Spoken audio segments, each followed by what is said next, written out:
我哋依家呢個位置咧就係大鵬古城嘅一個將軍嘅遺址嚇，咁佢面積係52個平方，總價48萬就可以攞低㗎啦嚇。做翻啲生意啊，或者做翻啲民宿啊，其實都幾唔錯嘅。又或者你有啲復古嗰啲有情懷嗰啲人咧，你買翻嚟自己住，我覺得喺大鵬古城呢度咧咁旺嘅一個地段咧，啲40-50萬買層呢啲單位，我覺得都係幾唔錯啦嚇。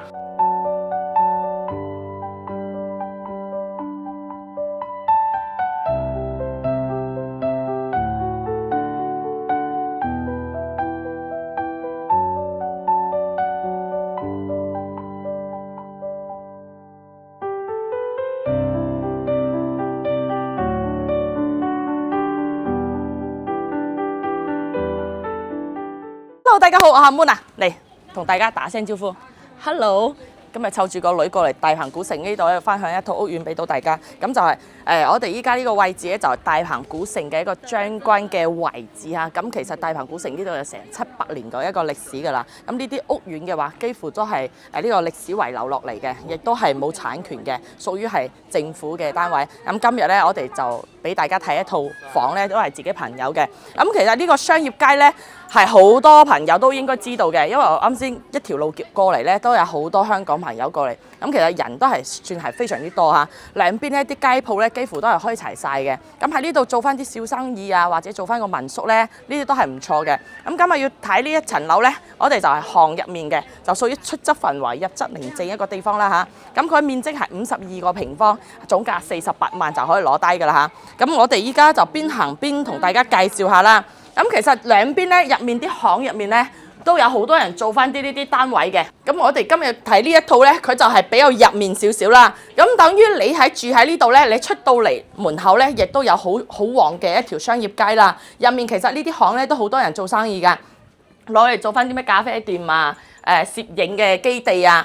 咁呢啲睇個樣咧，外立面係真係非常之舊㗎啦。不過我哋今日睇呢一套咧，佢有分身過嘅，業主係有分身過嘅。咁你自己再執一執都唔錯啊。佢係有2層嘅一個單位啦，佢上面有間多一層，咁你都可以用嚟住啊，或者攞嚟放嘢，做翻啲迷你倉啊呢啲之類都冇問題㗎嚇。咁其實呢度係非常之多條巷嘅。咁加埋呢啲屋嘅話，應該有幾百套啊！詳細嘅話我就冇去計過。咁佢有分咩正街啊、天后宮啊、南門街啊、西城巷啊。我哋今日要睇呢一套咧，就係西城巷呢入面嘅。其實住喺呢度咧，我覺得係要嗰啲好有情懷嘅嗰啲年紀比較大少少嘅，攞嚟度假，我覺得係會比較啱啲。又或者你覺得反正幾十萬買層嚟。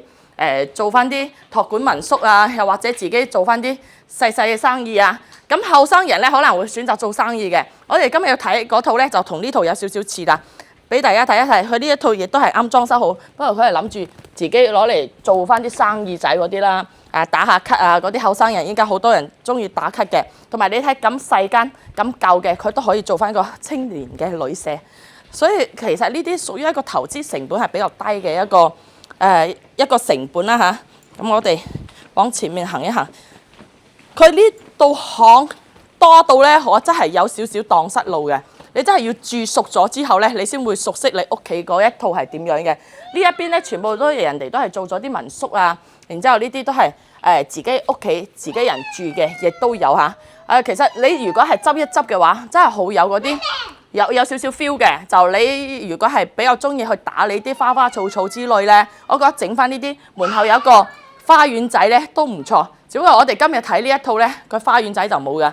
咁依家點行我覺得有啲唔記得咗，有少少蕩失路係左邊係嘛？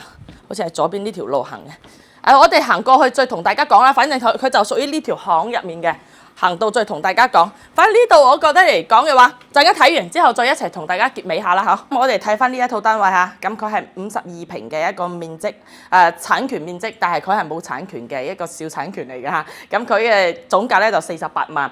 其其實就一眼可以望晒㗎啦。咁你呢一套買嚟做咩呢？我覺得好似我哋啱先喺街邊嗰啲鋪咁樣啦，做翻啲生意啊，或者做翻啲民宿啊，其實都幾唔錯嘅。又或者你有啲復古嗰啲有情懷嗰啲人呢，你買翻嚟自己住，我覺得喺大鵬古城呢度呢，咁旺嘅一個地段呢，啲40-50萬買層呢啲單位，我覺得都係幾唔錯啦嚇。咁其實業主呢，佢都有分身過嘅，因為業主就係我自己個朋友嚟㗎嚇，所以都係幫佢做翻一個順水人情啊！我哋大家睇下，如果啱咪買咯，唔啱咪就算咯，係嘛？咩都帶大家睇一睇。咁外牆咧，呢啲外立面咧就非常有嗰啲古時候嘅嗰啲 feel 嚇，比較舊啲嚇。但係佢已經係翻新咗之後，之前係做咗俾人哋做咗嗰啲咖啡店啊，就係有啲類似咖啡店加埋嗰啲民宿之類嘅。雖然佢面積唔大，但係佢其實喺深圳呢啲地方咧，你稍為執一執佢嘅話，我覺得係可以搞得好靚嘅。入到嚟嘅一個過渡位置，啱先我以為呢度係起咗嗰啲有啲起膠，其實唔係嘅，佢呢個係一棟牆嚟嘅嚇。佢呢個係好厚實嘅一棟牆，佢重新油咗個白牆咁樣啦嚇。兩扇門，一個鐵門，一個係呢個木門啦。廁所位置嘅話就簡單啦嚇。做咩乾濕番區你想要做嘅話，亦都 OK 嘅。呢邊個位置其實應該改唔到嘅，乾濕番區應該係改唔到。睇翻你自己咯，反正上邊呢嗰一層咧就完全係送嘅。陣間再帶大家睇一睇。咁呢度你就可以做翻個廚房位啦 ，open kitchen 啊，就係呢個通燃氣應該係唔可以嘅，因為佢啲細呢啲間㗎，應該係唔可以開通燃氣。咁你就用嗰啲電磁爐啦嚇。餐台位置其實你再執一執嘅話，我覺得唔會話好差㗎。幾十萬買層單位咧，我覺得都幾唔錯嘅。入到嚟呢個位置，你就可以做翻個房間位置啦，真係好有我老家嗰啲 feel 啊！隔離打炮仗咧，我呢度都聽得一清二楚，因為隔離鄰舍咧離得係好近嘅。我哋同一條村咧，嗌食飯嗰陣時就係阿大伯啊、阿大姑姐啊落嚟食飯啊，就咁樣隔條村㗎啦。反正呢啲就好有嗰啲年代感啦嚇。咁層高嘅話，呢度應該就係2.78米左右啦嚇，唔係話好高，因為佢有條梁喺度，佢上邊係一個建築物嘅一個位置啦。但係呢個空間嚟講，你做翻個房間嘅話，其實我覺得擺翻個1.5米嘅床應該係冇問題嘅。又或者你攞嚟做翻啲生意啊，就好似我哋啱先雞鋪咁樣，人係好多嘅。週六日呢啲時間咧，人係好多嘅。咁俾大家睇一睇上邊嘅位置，我自己上去就得啦。咁佢呢度係有翻個呢啲樓梯咧，爬住上去嘅。上邊咧你就可以自己做翻一個迷你倉啊，或者攞嚟瞓覺咧。其實落嚟少少，其實呢個位置空間嚟講嘅話，都唔會話好窄，因為佢梁係好高嘅。你睇個頂係好高嘅。呢度咧攞嚟望星星、望月亮咧都幾好啊。呢邊仲有一邊，咁佢係屬於有兩邊個位置，你可以做翻個閣樓或者 loft 單位啊呢啲。其實佢面積上邊嗰一層咧就比較方正啲，唔知大家睇唔睇得出嚇？我就咁樣俾大家睇。個面積嚟講都唔錯，咁如果天氣好嘅話，我哋呢個窗望出去嘅話係可以望到星星月亮嘅嚇。OK， 咁再落嚟，哎呀，有啲牙煙呢度爬樓梯，到時大家可以做翻啲正常嘅樓梯啦，就唔好做呢啲咁木質嘅嗰啲樓梯啦嚇。咁呢套房嘅情況咧，大概咧就係咁樣嘅。你攞嚟做翻民宿啊，又或者你攞嚟整啲咩生意仔做一做啊，開個咖啡店啊，俾人哋打下卡。啱先我哋一條路過嚟咧，都睇到佢嘅一個尤其依家係節假日時間咧，大鵬古城呢度係有幾百年嘅一個歷史㗎啦，係非常之多人嚟呢度行下放假呢啲嚟食下嘢嘅。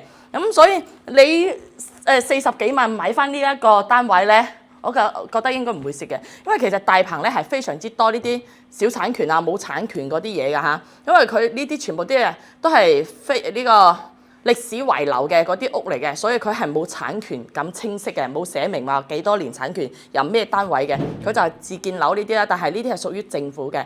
咁你如果係拆遷之後咧，佢一樣會有賠償嘅嚇。咁同埋咧，佢有翻一個律師見證嘅嚇。簽翻合同，律師見證費俾個5000蚊就得啦。咁同埋咧稅費呢個就俾個3% 嘅一個稅費。咁佢係52個平方，總價咧就48萬。咁35萬零蚊啦，14,000幾嘅一個稅費啦嚇。咁其他嘅話，佣金啦，佣金要俾阿 Moon 嘅一個佣金，咁呢個就到時去傾一傾，就一個係3%嘅，睇下係買家俾定係賣家俾定係雙方俾1.5，呢個就係二手單位交易嘅一個佣金費用。咁如果新樓嘅話，我哋就唔收取任何費用嘅嚇。咁其實呢一層大鵬所城嘅呢個單位咧，阿 Moon 就介紹到咁。如果大家有興趣嘅話，可以掃下上面嘅 QR code 嚇。咁又或者你想揾翻啲其他比較正常啲單位咧，阿 Moon 都有好多資源㗎嚇。好啦，下集再見啦，拜拜。